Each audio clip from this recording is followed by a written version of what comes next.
नमस्कार साथियों, मैं प्रभात फिर आप सभी को आपके अपने ही चैनल श्रीवास्तव वर्ल्ड में स्वागत करता हूं। मेरी मुहिम लव और लव मैरिज के प्रति होने वाले दुष्परिणामों पर ही आधारित है।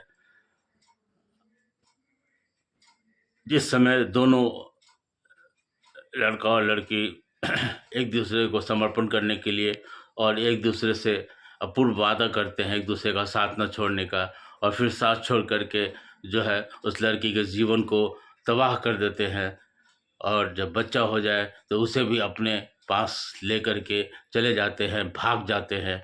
और वैसी स्त्री, मैं आपको दावा कर रहा हूँ, 95% वैसी स्त्रियां जो है वो दूसरे गैर मर्दों के संपर्क में आती है। क्यों? क्योंकि हमारा साइंस कहता है कि 60 से 90 दिन तक कोई भी स्त्री, शादीशुदा स्त्री जो है 60 से 90 दिन तक विलो 45 सेक्स को बर्दाश्त कर सकती है। उसके बाद उससे नेचुरल या अननेचुरल सेक्स की आवश्यकता होती है, और होनी ही होनी है, चाहे वो जिस रूप में करे। इसका वर्णन मैं करके माताओं और बहनों का अपमान नहीं करना चाहता हूँ, या फिर ये शोभा नहीं देता है।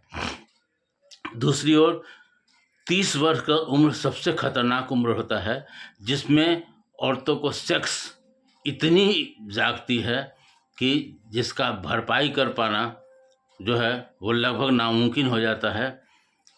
तो आप देखिएगा कि 30वें वर्ष में क्रॉस करने के बाद जो है वो ज़्यादा ही अपेक्षा करते हैं अपने पति से सेक्स के लिए।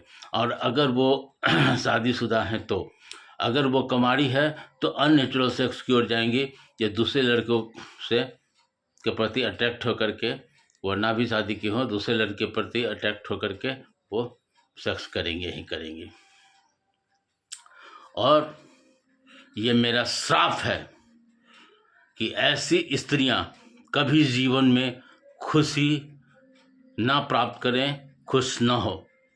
बच्चों को तो मैं कुछ नहीं कहूँगा। क्यों?